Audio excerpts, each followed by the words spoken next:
Falafalava. Alofa. Half a day. Half a day. Not a whole day, half a day. Took that from Bula Vinaka. Bula. Yakwe. Yora. Yora. Yorana. Tangata Pacifica. It is so good to see people tonight. Tulo le paia mamalo la fia tulo tangaloa. Tulo le malai o puvanga. Tulo tangata tomba Gabrielino. Tulo the chumash. Tulo the ahashina. These are our relatives. Acknowledge that I am a guest on this land, as we all are, on behalf of my ancestors. Ladies and gentlemen, esteemed faculty and administrators, proud parents, saina and elders, the ohana, the kainga, the ainga potopoto, o wo mae masani, friends and relatives, and most importantly, our incredible graduates, the Pacifica class of 2023.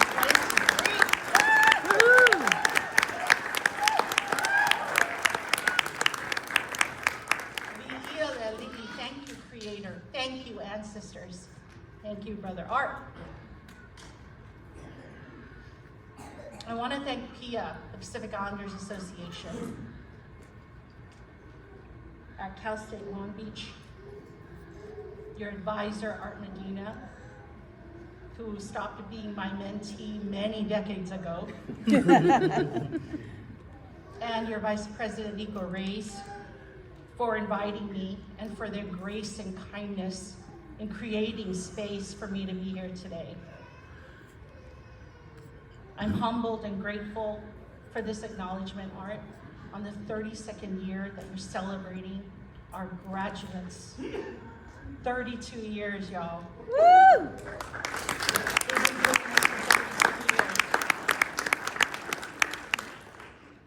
It's an honor for me and my family and ancestors and my history with PIA. As a Pacifica matriarch, I am a storyteller by blood. So before I go on, I want to take you back 33 years ago. In 1991, in this very room, and Anna probably knows this,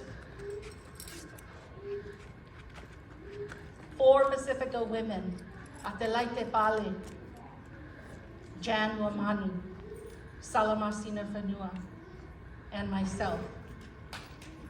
We were down in the bowling alley, writing up the Constitution and the bylaws for this organization. We were arguing for the creation of appropriate space for Pacific Islanders. We had a strong ally in Associate Vice President of Student Services at the time, Alan Michaud. This was also President Maxon's first season as president, and it was the perfect storm for us to organize and mobilize. PIA was created because the campus climate at the time knew nothing about Pacifica people, except through a social club that mainly did culturally appropriated performances outside the student union and social events infested with plastic leis. That's what we had on the campus back in the 1990s, early 90s. There was no other appropriate representation of Tangata Pacifica, nor space for Pacifica students to claim their existence as students and to allow for their family and their families and ancestors to be seen and be a part of their academic journey. There were no other platforms, absolutely no social media, for us to tell our stories and connect with each other. There were no opportunities for Pacific people our sacred cultures and languages to be seen and heard and appreciated on this campus. So we took the Constitution and bylaws from the bowling alley, we walked it up to the second floor to Dr. Jean Cavanis's office, then the director of the Office of Student Life and Development. The early 90s was a very interesting time for the campus.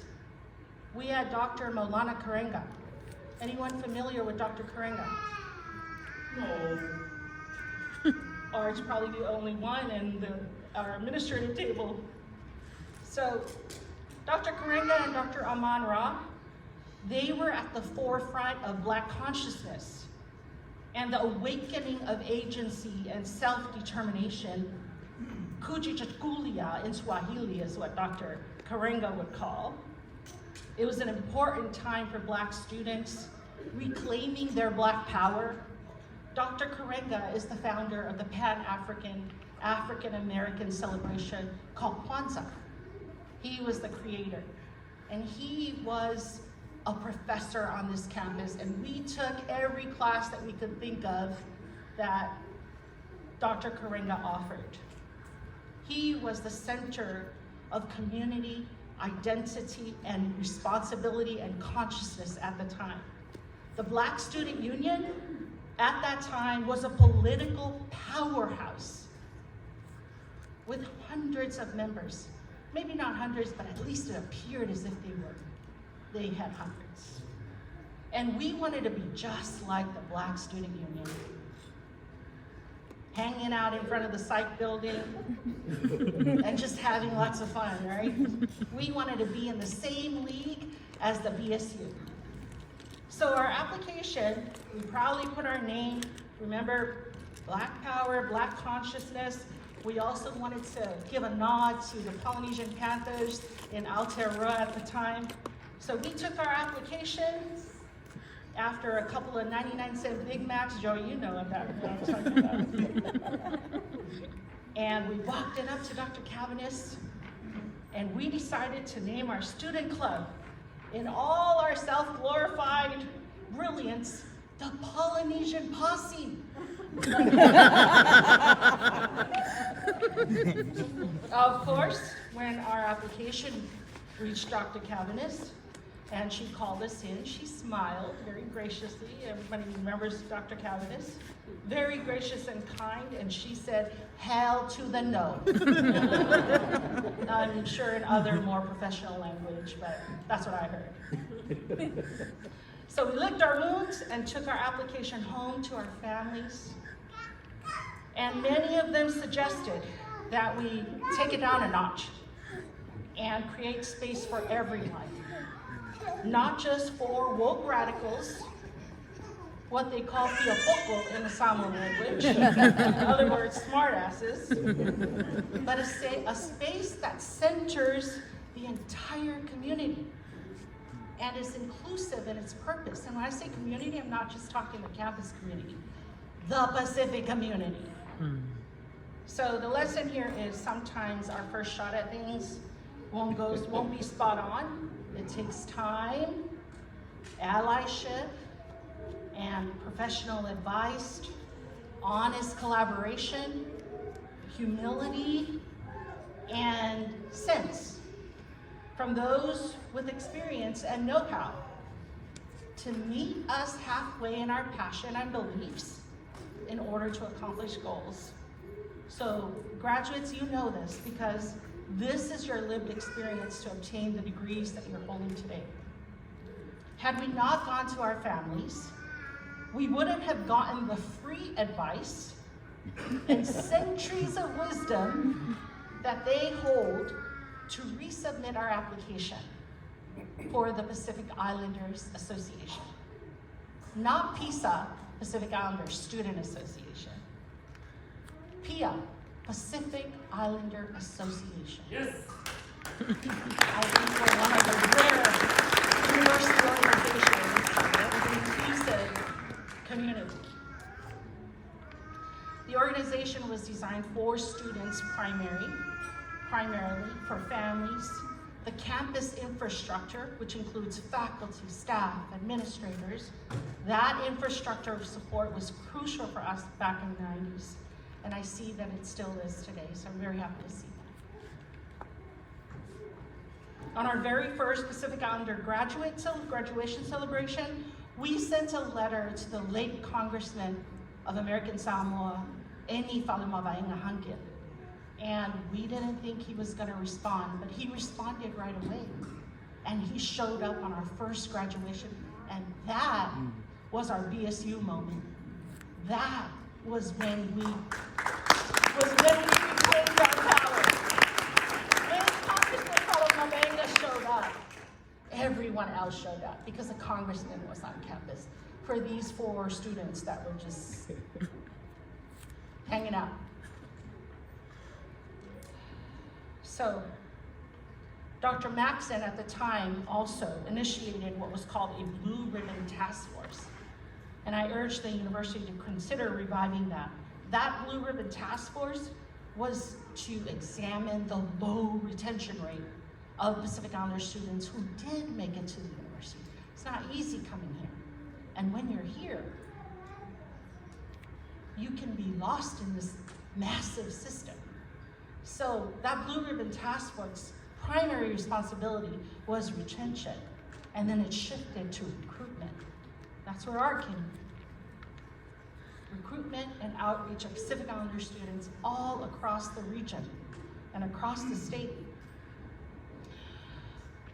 The community was also involved. Many organizations, like elders from KCF and Clinton Helenihi, Uncle Ka'ivi and Auntie Ka'alapang, and many other community leaders at the time were at the president's roundtable, talking to him and making visible our needs as students at the time. First time I had lomi salmon was when Auntie Ka'ala broke out her Ziploc bag and shared it with everyone in the room. It's not lost on me that PIA is still thriving today because of a community that stands behind it. Organizations, as I mentioned, like Couture and Chamorro Foundation, who show up. This is not their first gig here on this campus. They show up every time they're invited. So thank you, Heidi and Joe.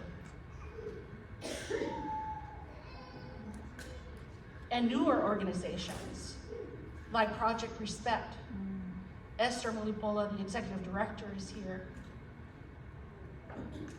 And their work is primarily with young people, college-aged, working on mental health awareness for Pacifica students in culture and in language. That's the stuff that matters. PIAM, who's heard of the Pacific Islander Ethnic Art Museum? Raise your hand. Raise your hand.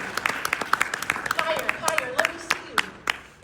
This is the cornerstone of our village. Is PIAM, and it is right here in Long Beach on 7th Street and what's the cross street? Alamitos. Alamito and 7th Street. It's small but mighty. Why? Because the community built that. The community is still there. JP was telling me about the project he has. He is unweaving woven traditional mats and reimagining what that looks like for us in modern urban villages. So shout out to PIAM and JP. Oh, man, 33 years and running.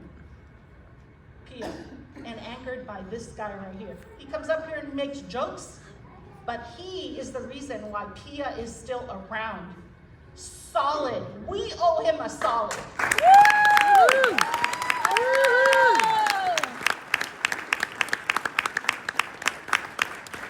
want to challenge the administrators to recognize that this is our legacy.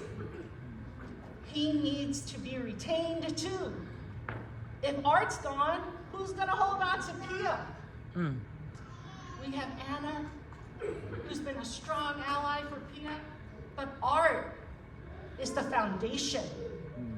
Please consider some type of stipend or some type of, what do they call it for faculty? Sabbaticals, all right? Yeah, something to recognize that we as a community owe this man a big solid.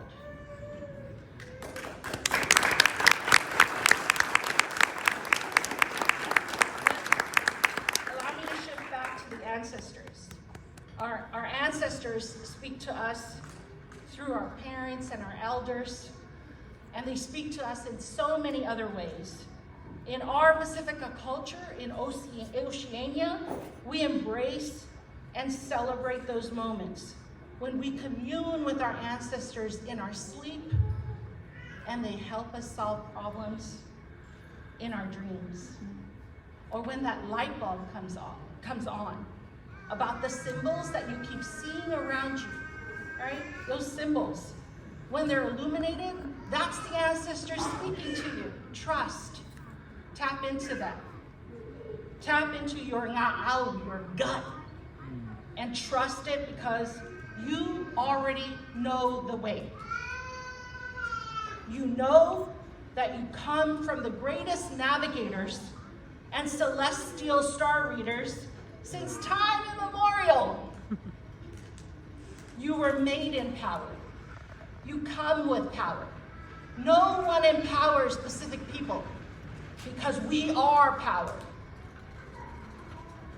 In the Samoan indigenous reference, this experience in power is called luitau.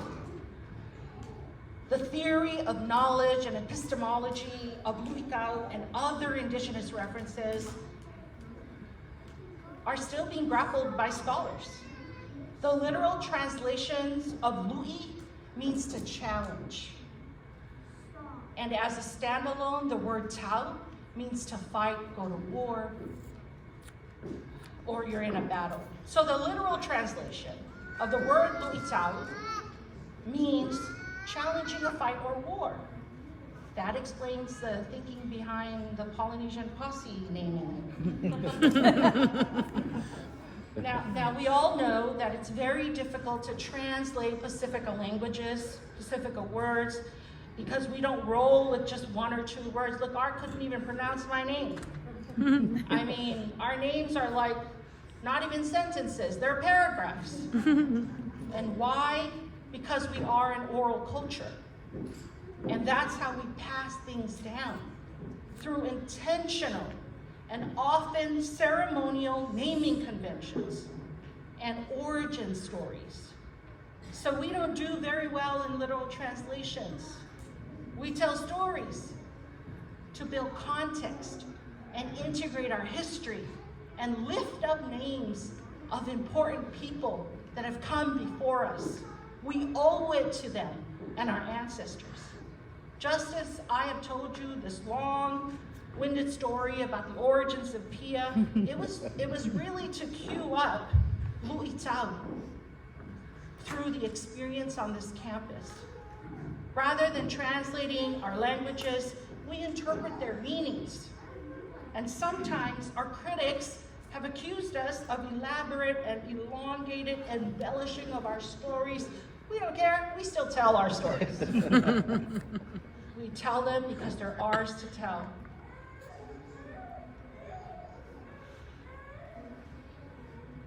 So luitau, and after speaking to my parents this morning, because quite honestly, I had all these moving pieces of what to talk about today, but the ancestors didn't speak to me. I could not figure it out until this morning when I talked to my parents.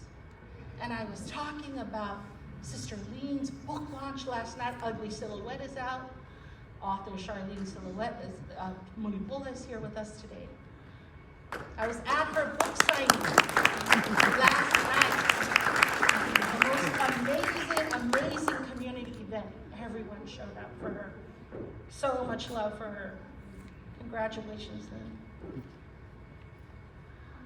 So, luitau, in its most essential form, is our drive. It's our purpose. It's our agency. And like Dr. Karenga said, our self-determination. when challenged with a goal. So lu'ikau is the marriage of what your nga'au, what your gut is telling you, and the goal before you. And communing and collaborating with that goal in order to accomplish it. So lu'ikau is your relationship with creating the kind of life and experience that you want. Lu'ikau is simple, huh? No, it's not. It's very complicated. But we can do hard things, my peoples. We can do hard things. So we can deconstruct complex concepts about our culture and apply it to our lives today. We can do that. And I think I figured it out. So who likes peanut butter and jelly sandwiches? Okay. All right, at least a quarter of the room. So maybe that's not a good example. Right? Peanut butter and jelly with Spam. Right? So lu'ikau is peanut butter and jelly. Your peanut butter is your kuleana. That's your responsibility. In perfect alignment with the jelly, which is your pule, the decisions that you make. So kuleana and pule together like a perfect peanut butter and jelly sandwich with Spam is lu'ikau. I don't think I can explain it any other way. But the bread that holds it together, that holds that, and I know you students know it because I used to be a student and that was my budget. The bread that holds the peanut butter and jelly sandwich together are the expectations of our ancestors.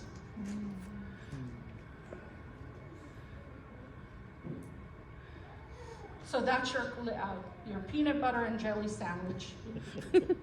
Worthy to be served to anyone. Anyone. All right, this message today is my kule'au, is my lu'ikau, and my kule'ana. Because graduates, you are our aina, you're our land. You are our moana, our vast sea. You're our ea, our breath of life, our environment. You're our mauna, our mountains. You're our kanaka, our people. You are everything your parents and your ancestors dreamed of. So let's give a big applause to our graduates.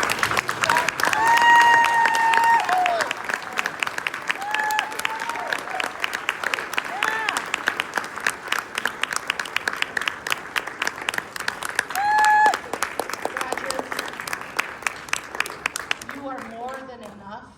You are everything. You are everything. And because you are everything, your kule'ana will feel heavier after you leave here today.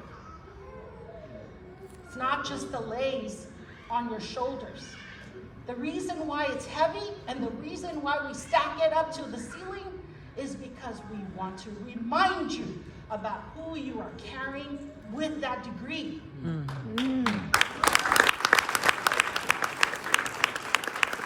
Your kule'ana will be heavier after today. So feel that weight on your shoulders and embrace it because it's yours. And we will hold you accountable as a community because that's what the ancestors told me to tell you. Sometimes my interpretations are wrong, but I'm pretty accurate most of the time. Just so you know, I'm not the only one that's here to challenge you. I want to lift up Pacific scholars and authors right now.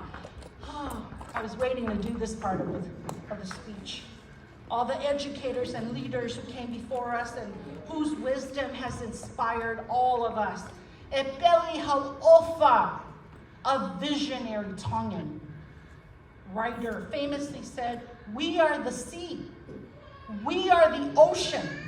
We must wake up to this ancient truth. It barely challenges us not to think small and not to associate ourselves with just one island, but to claim the largest body of water in the universe, the Pacific Ocean. Yes. That's where we come from. And Ebeli Ho'ofa says, that's why we're Oceanians, not islanders. We are Oceania. Everybody repeat after me. We are Oceania. We are Oceania. Thank you to the smallest people back there, the loudest people. I heard you, little ones. 20 years from now, when I come back to talk to you. All right, so we have Ebeli Ho'ofa, a renowned Samoan writer, Albert Wen. Who knows Albert Wen? Who's heard of him? Been around for years.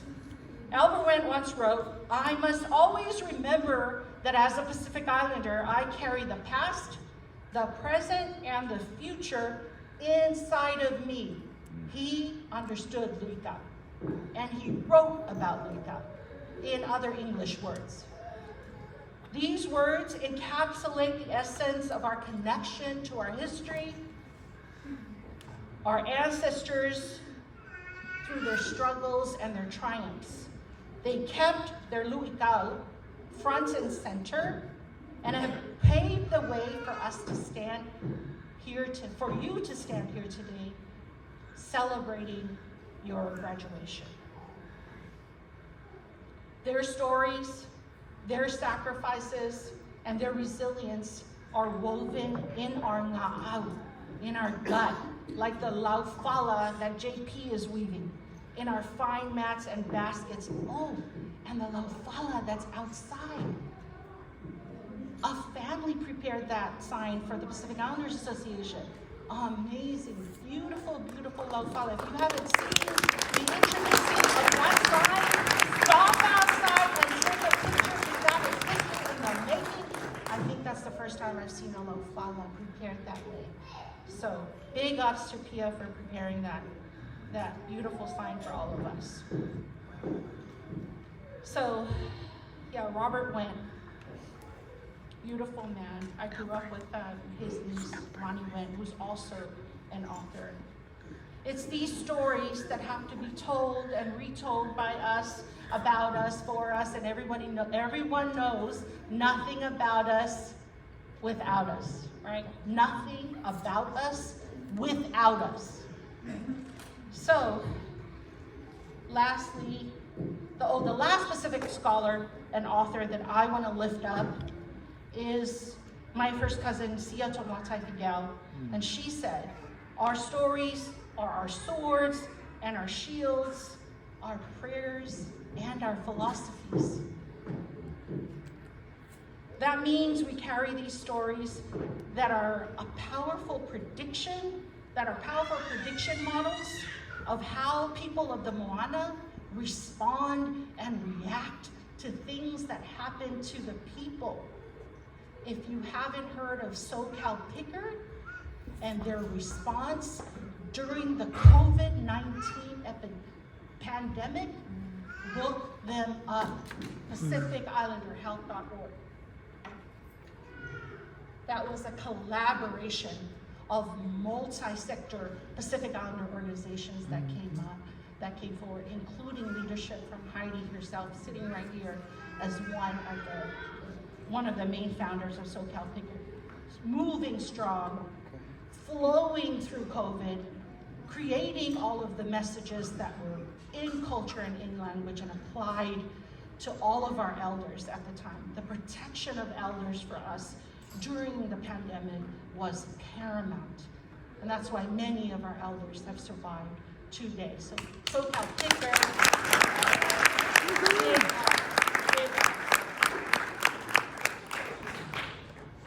Yeah, these Pacifica women leading the effort, I want to name them.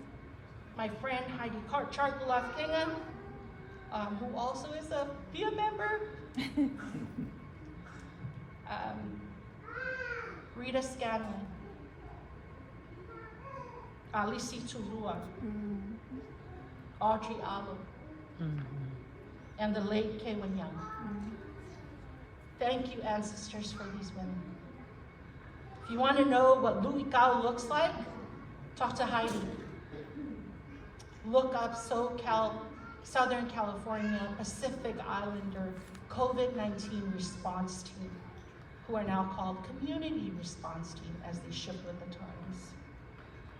All right, so, Pacifica people in our honorifics, we have to name everyone. That's just part of our culture. That's how we show gratitude. That's how we stay in community and continue to be in community. We come from a place of extreme gratitude. So we mention all your names. Graduates, may you carry the proverbial afimu, the torch, the life-dependent fire from one island to another as you go forward in your own voyaging, in your own journeys, whatever that looks like. You are ancestors in training. Remember that, if nothing else from today's talk. You are an ancestor in training. May you be blessed and bless others with deep, unapologetic aloha, unapologetic, and the kind of courage driven by the lu'ikau. You are uniquely gifted with the power, the koko'a'angu, or DNA, of the greatest navigators since time immemorial. Thank you, ancestors. Congratulations to the class of 2023. Hashtag you got this. Hashtag vote for Ian Tongi.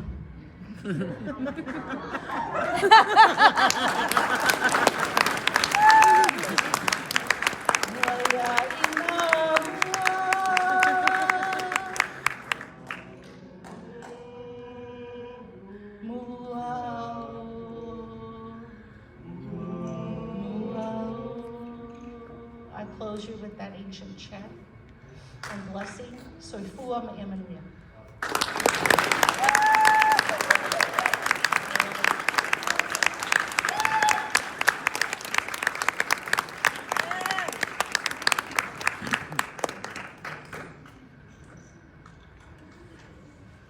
I knew you were all gonna get it. She hasn't lost a step, beat. Me being the anthropology major that I am, there's a lot of cultural relativism going on in the room tonight. If you don't feel the mana, you need to eat more at the loft tomorrow. But our spirits, our ancestors are talking